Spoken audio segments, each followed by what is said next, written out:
Let me speak clearly to the government of Iraq. You underestimated our will with the FTO. You underestimate us again. You will not steal our property. You will not take our possessions.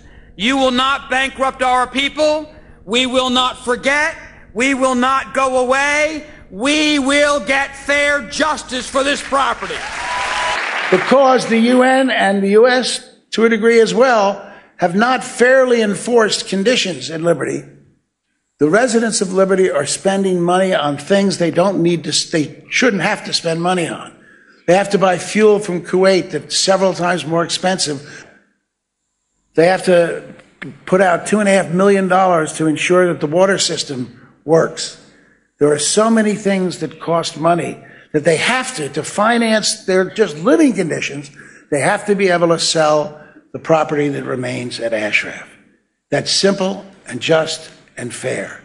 And the Iraqi government, with an assist from the UN, has put every roadblock possible in the way of fair disposition of that property. We have to take it on our shoulders to ensure that the UN and the US get the message to the Iraqis that there must be a fair disposition of that property. It is absolutely essential.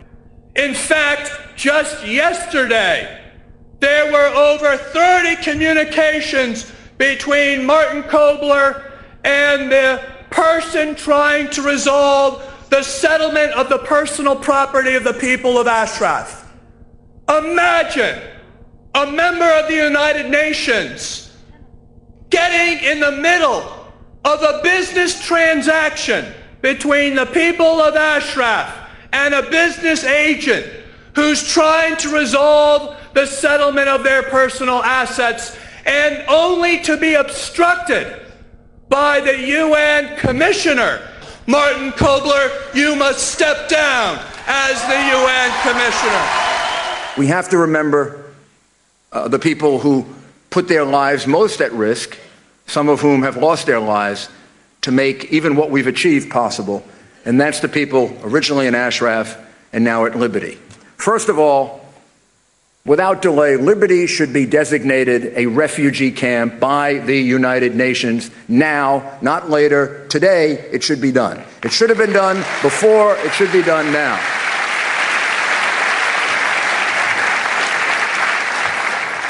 And second, Ambassador Kobler must live up to the promise that he made to me directly, to my colleagues directly, when we all met. He gave us his word that the property of the people at Ashraf would be sold, that it would be done fairly, and it would be done properly. And so far, he has reneged on that promise. He has not lived up to that promise.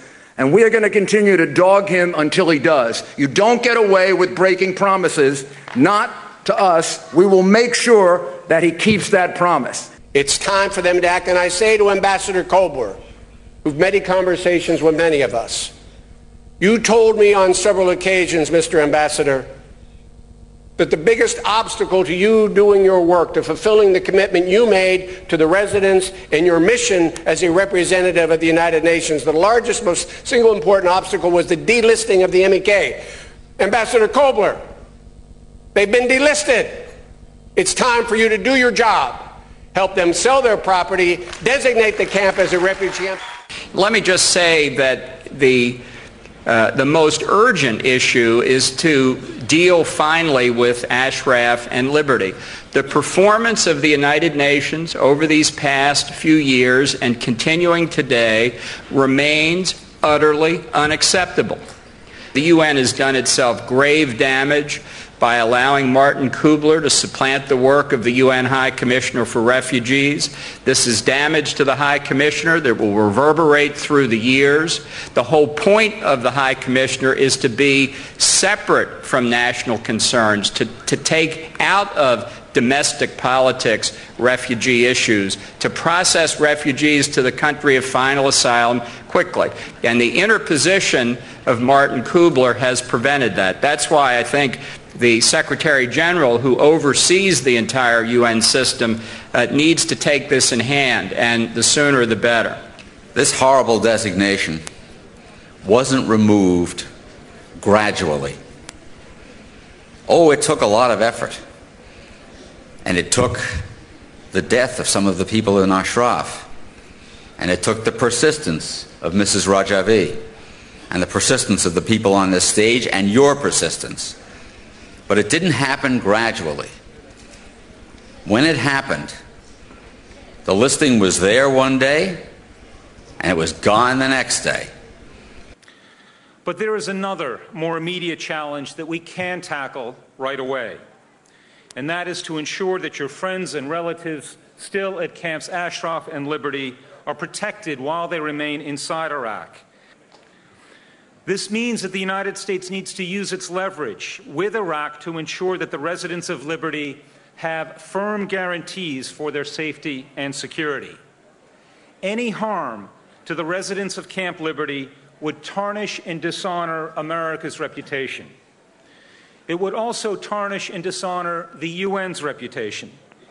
We need to convince the UNHCR to recognize Camp Liberty as a refugee camp, which will help ensure that the residents will be safe until the day they can leave Iraq. But while we are on that path, we must remember the 3,000 people who are still captive in Camp Liberty, a camp that should not even have the word liberty in its name. The people of Camp Liberty are not free, and until the United Nations does not recognize their rights as refugees, they should be recognized. It should be the position of the United States government to demand at the UN that the UN High Commissioner for Refugees be put in charge of the fate of the people in Camp Liberty. You know, there was no reason to relocate the residents out of Camp Ashraf while they're processed for refugee status.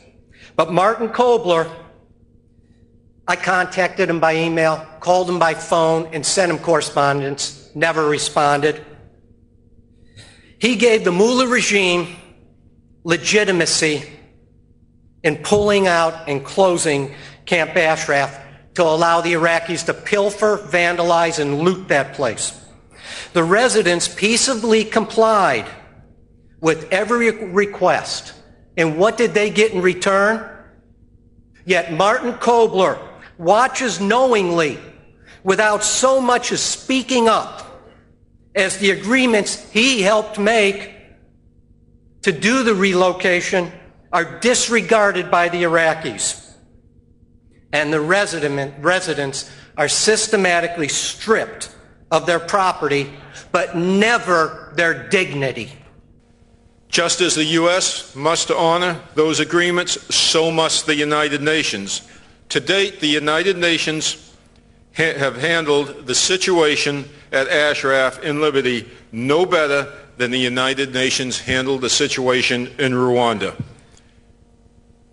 To Ambassador Kobler, I state, blessing every inhumane act by the Maliki government is wrong.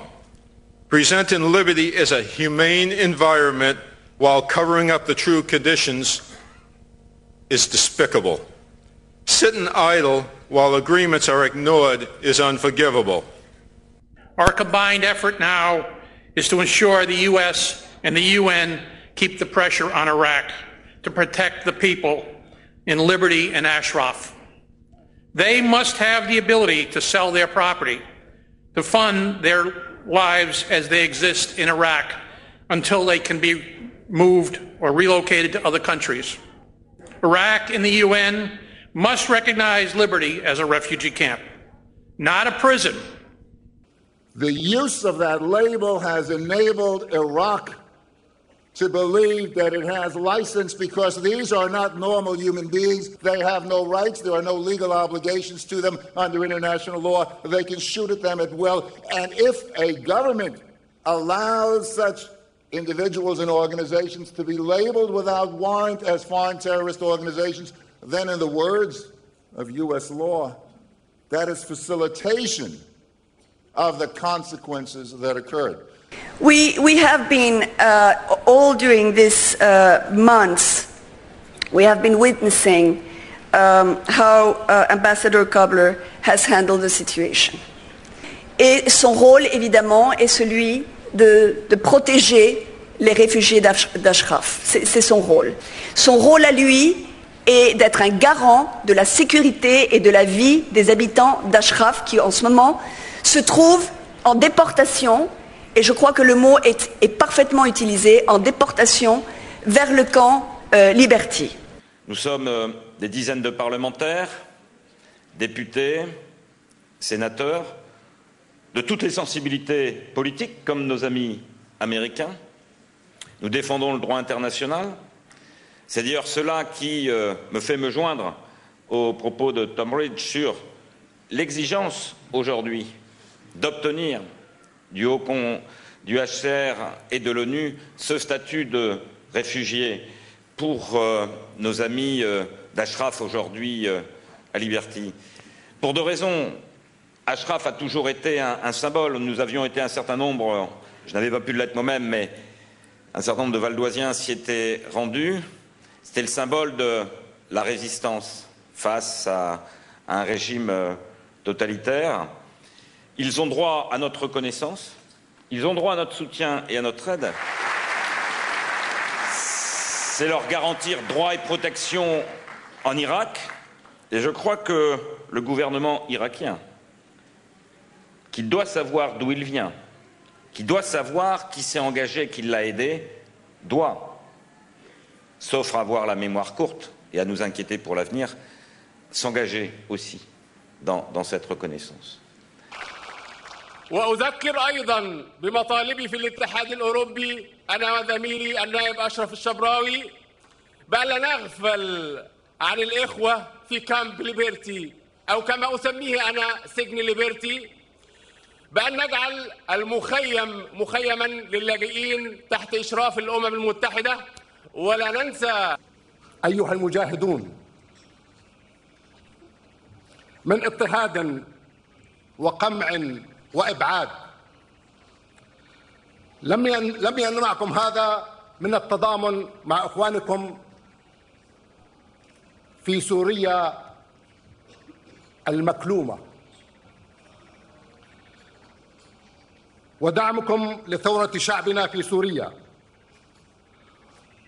وموقفكم هذا إنما يدل على حكمتكم وبعد نظركم في تقدير الأمور حيث أن إسقاط نظام الأسد نظام الإجرام والإفساد في سوريا هو المقتل الرئيسي وبداية النهاية لنظام الملالي في إيران